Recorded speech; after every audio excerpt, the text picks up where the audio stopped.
Segment 3, Gold and Black Live. President of Purdue University. This is a first for Gold and Black Live. I think first time we've ever had a president on here. I know you feel I'm honored. easy, anytime. We were talking workouts, and I could talk 20 minutes on what he does to stay as trim and as fit as he does, and as busy as you are. But we'll talk about a lot of different things. Kyle Charter is also joining us as well. You know, this is one of those great college weekends, really. I mean, you have the perfect temperature, a lot going on. It's not homecoming. That was a couple weeks ago, but you got a big foe coming in Nebraska, and this is the time where university presidents and universities kind of join with all the people that mean a lot to them. Yeah, I hope we have a great crowd. We know about Nebraska's reputation for traveling, and I've already talked to people who saw a lot of red in an airport somewhere, that kind of thing. They're on their way, so I hope all our Boilermaker friends are here to be cordial, but also shout them down. Yeah, and you look at tomorrow's game. Nebraska, obviously, a new addition to the Big Ten. Rutgers and who was the other school? No, Maryland coming in, obviously, and will make 14. You're a traditionalist growing up, not necessarily a Midwestern guy, but you've been obviously in the state of Indiana for a long time. But you look at that and say, it's Nebraska in the Big Ten. You kind of gotten used to that. I suppose we'll get used to the fact that Maryland and Rutgers are in the Big Ten too before long. Oh, don't be too sure. I'm not used to the designated hitter yet. No, I mean, times change, and I think these are probably good changes. And you know, Nebraska, I think, fits very well, just as Penn State did, and I assume the newcomers will too. It's a different age, and we all understand the value, particularly in the age of the Big Ten network. So you know, let's assume it'll work as well as the last expansion did. So tell us who's next in line. We need a scoop. Yeah. Well, you'd have to ask. This is where you want to. This is where you want to break the news. You'd have right? to ask Morgan, Kyle. I don't know. I think it seems to me the emphasis now that, and I could be wrong, but my sense is that now you've got these mega conferences. The next emphasis will be on sorting out a new governance arrangement that accommodates that, as opposed to a whole lot more churning inside those conferences. But I could be wrong. Yeah, it is an ever-moving target. Now, we do take questions, and we have a question from the President's thought on using football as a strong tool to recruit alumni and advertise Purdue's brand. Where does that all fit in your view? It's a factor, no question. It can't be denied. I think it can be overstated and it can be overemphasized. But there's no question that for any school at our level, the success in marquee sports draws attention, and we like it when it happens. Yeah. Where are you going to be tomorrow when the Where's Mitch segment? Can we break that? We want some kind of highly classified. Okay, then don't tell us. We don't want to mess with that. But you know, the thing is, I love it because Tom Campbell takes these pictures, and you always look so. It's kind of like you're nondescript sitting in there. We ran a picture in the magazine this week, and you blend in perfectly with those guys. Well, that's me, all right. I blend in. Well, you know, it's fun. I've been I've been going down, sitting in the student section, standing, I should say, in the student section sometimes for the first quarter, and knowing that I like doing things like that. Somebody came up with the "where is he" idea, but it seems to be something people have fun with, and I like getting out with the fans. I would recommend not wearing red tomorrow. Yeah, well, there's no danger of that. I'm always going to be in the right uniform. Yeah. But you know, I'll tell you one that was really fun was at the Notre Dame game, and just again sort of randomly pick a place, and it was after VJ ran the so they take the lead. Yeah. And you. Honest in your heart, you think, oh man, that may take the air out of our guys, right? But instead, we go right back and score on them again. And BJ had a great run and a catch, I think, for the touchdown. Yeah, right. So I'm telling everybody, I really like this kid. I really like this guy. Yeah. It's going to be fun to watch him. Yeah.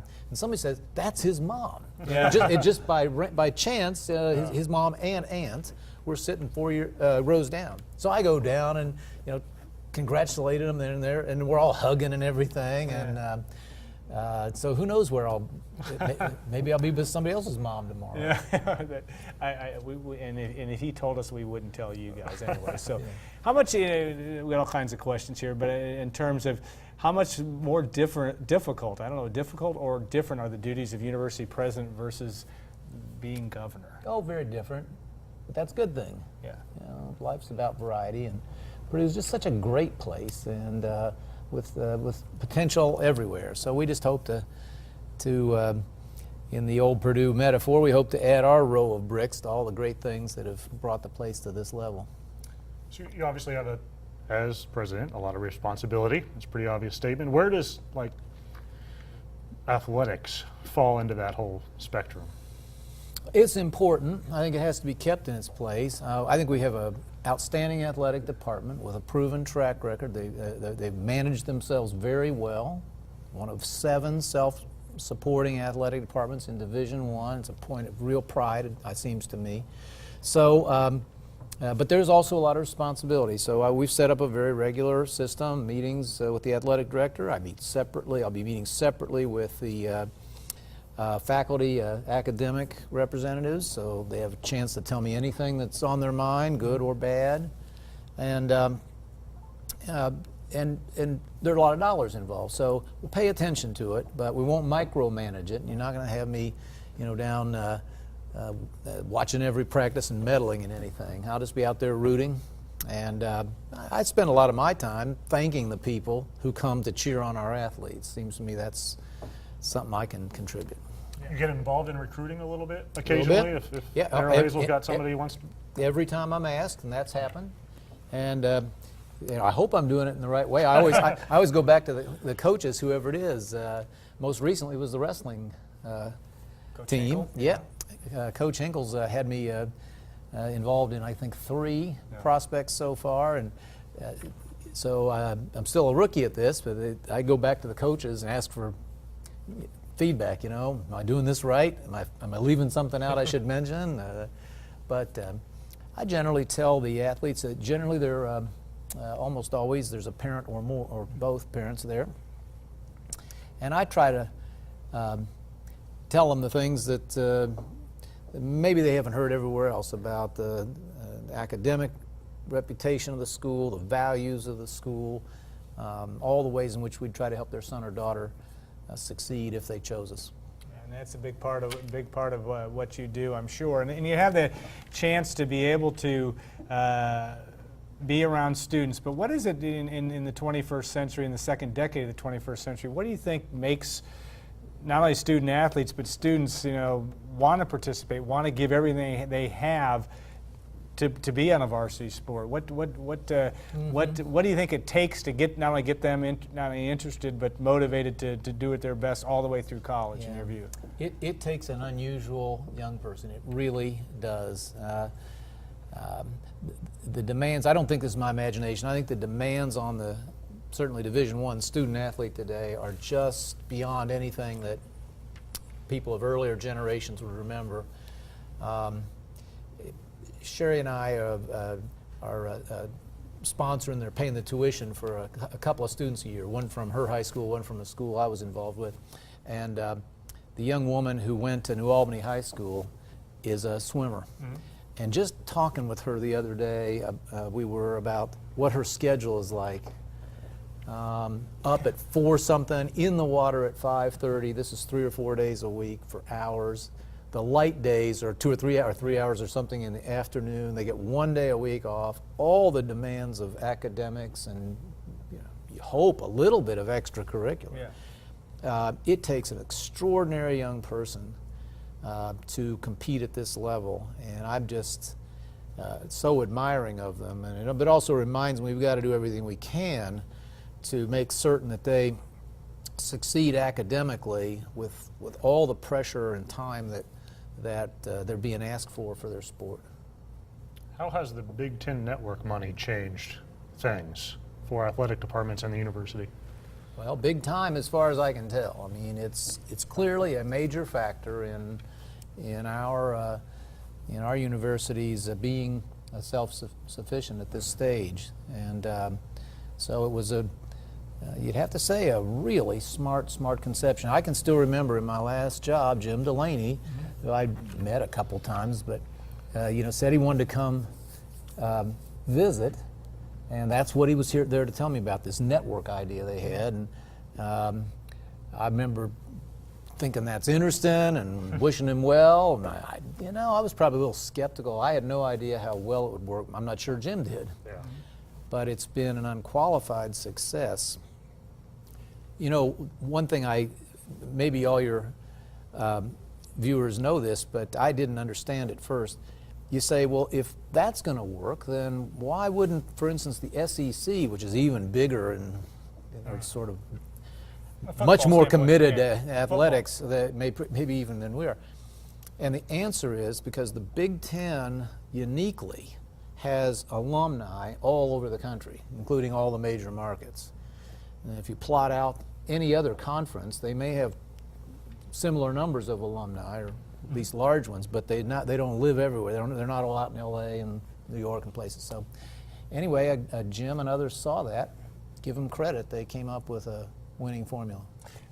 We've talked in past interviews about where you were first introduced to Purdue and Purdue sports. And I know you talk about Bob Greasy and Leroy Keys, and those are fond days for those of us that have been around long enough to remember that. But talk about that in your formative days of what set the roots for you to think that Purdue athletics can be special, and it had to start with those guys. Well, we moved to Indiana. I'm 10 years old, and I was still young enough to identify with schools, and so I got interested in various Indiana teams. I remember going out to then Butler Fieldhouse. It was the cheapest entertainment and about all we could swing at the time.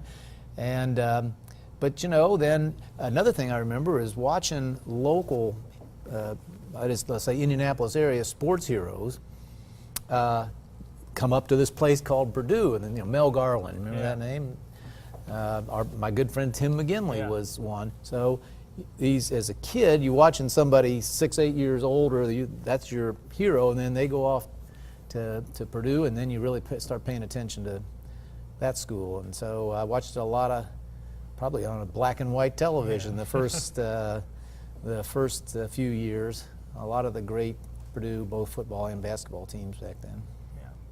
You look at basketball too. Will be coming up here in the next month, and it's obviously something very special to the state of Indiana, and very competitive.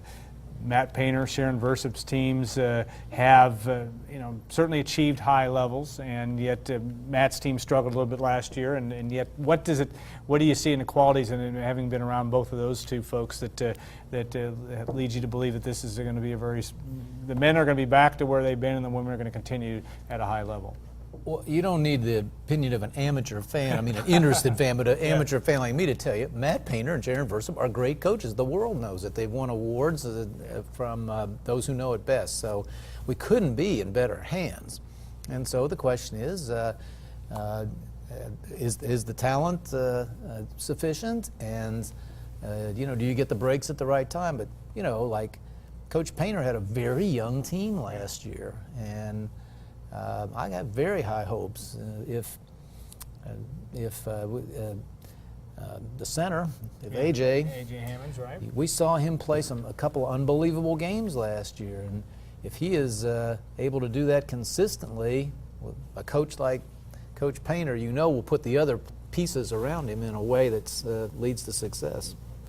So you get criticized occasionally. I will get criticized too if I don't ask you the question about the athletic department giving some of the money back to the university from the Big Ten Network. I guess the athletic department has some reasons for doing that. I guess what are your sort of reasons for some of that money transferring back to the university? Well, this is something that predates me, but I think it's something to be proud of, to tell you the truth.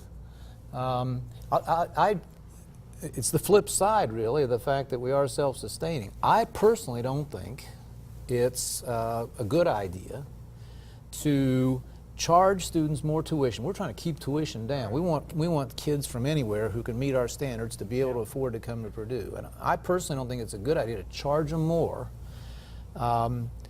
because the athletic department is spending beyond its means, which is the case so many other places. I don't like the idea of charging a fee. I tell every young person, I tell the freshmen on their first night, don't miss all the fun, come on out, support all our teams. But I don't think we ought to, in essence, tax them for those who make a different choice. So, on the flip side of that, if athletics is successful enough that it can support the core mission of the university, I think that's a point of pride. But we don't have any future plans of that kind right now, but we'll sort of take it case by case. Darrell Hazell, obviously, in any high-level jobs as governor or as a football coach or whatever, you have ups and downs, and you have to start somewhere. Talk about how the job you've seen from him, but also what impressed you so much when Purdue went through the hiring process. Well, what impresses me first and then second and third is the character of this guy, and the way in which he carries himself, the expectations he's set for his team athletically and in terms of conduct and in terms of athletics. That, I think, sets a wonderful standard and something every Boilermaker ought to be really proud of.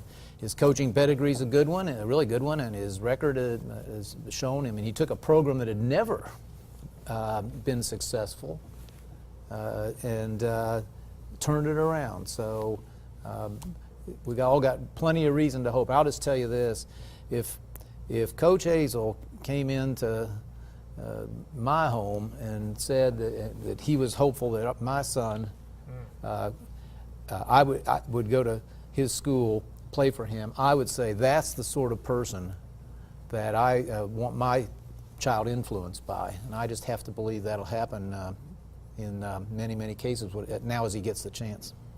How do you teach patience, though, in this world? I mean, just for anything, because in kids aren't in the Twitter world. in the How do you Twitter teach patience? Yeah, people don't have very long fuses, do they? No, I know. I saw got some of the first letters after the Cincinnati game. Like guys barely here. No, I mean, folks, let's just chalk that up to the passion of Boilermaker fans, and that's a good thing. But people ought to, I would hope, be a little bit reasonable about this too. Let's see where we are after another year or two. Yeah, and it's going to be a story. We got time for one more question. I was just going to, a little off topic. You've had some good motorcycle weather, huh? Yeah, I've had more weather than motorcycle time. Yeah, that's true. I mean, it's been a fabulous year, the best one I can remember. But this job's keeping me busy, and I find myself looking out the window thinking about it. But the bike's still in the garage. Yeah, it has been about as good a month of October in terms of weather, and just having setting up for a beautiful fall. Had the opportunity. I'll ask one last question. Last week, and at the with Jeff Immelt and your hosting of that event, and my son, who happens to be a freshman at Purdue, really loved that event. I thought it was a great event to be able to bring a guy like that to Purdue University. You seem very comfortable in that, so what I'm doing is I want to be your agent 8 to 10 years from now Yeah. when you decide you want to go on the talk show circuit. Well, it's interesting you'd say that's what I asked a couple students after. I said, if this president gig doesn't work, you think I can follow Brian Lamb, our Purdue alum at C-SPAN or something? Well, probably because I've been on the receiving end so often that I don't often get to pitch, usually catch. But no, it was great having Jeff Immelt here. They have more Purdue alums than from any other single school. They love first of all, the preparedness, but also the work ethic and the team comfort on teams, they say, of our Purdue grads. They said they come in ready to work, not prima donnas like some folks they hire. And I think he gave us a great message. We're going to build I hope, a really strong, even stronger partnership with that great company. Yeah, it was a very, very informative hour. So wait, I do have one more question. It's always happens. It's the internet. We can stay here all day, except I know he has something to do for the rest of the afternoon. I'm good. No, how did you with riding the bike on the field? Yeah. Did that make you nervous at all? Yes. Okay. It did. Tell us about that. Well, I love the band. Yeah. they came around and said a month or so ahead of the Notre Dame game, said that they were so psyched up about it, night game, ABC, it's going to be their best show, and they wanted me to help. And I said, well, okay, what? And they tell me. And I said, well, maybe, but I said big bikes and grass aren't built for each other. With moisture on them, too. Yeah, and you've been on that fabulous Pro Turf that we invented here, right? And it's very soft and giving, and so I said, well, I didn't really want the first spill of my 40-year motorcycle life to be on national television and then YouTube forever, right? Guaranteed. So, and so but I decided, look, I've got to. If those kids want me to help, I'm going to help. So let's try it. I have to confess, I went out riding somewhere. Maybe the Tuesday or Wednesday before the game, and I called over and went over, and the guy who takes care of the field let me in, and I rode out there to see, and it wasn't too bad. And I said, well, if it doesn't rain, we'll probably get away with this. But I was so relieved, I could just see myself screwing that up and never living it down. Yeah, and in this world, you just wouldn't have left it. Oh, no. So, well, hey, President Daniels, we appreciate very much the opportunity to have you. We're going to have you as a weekly guest. We know that.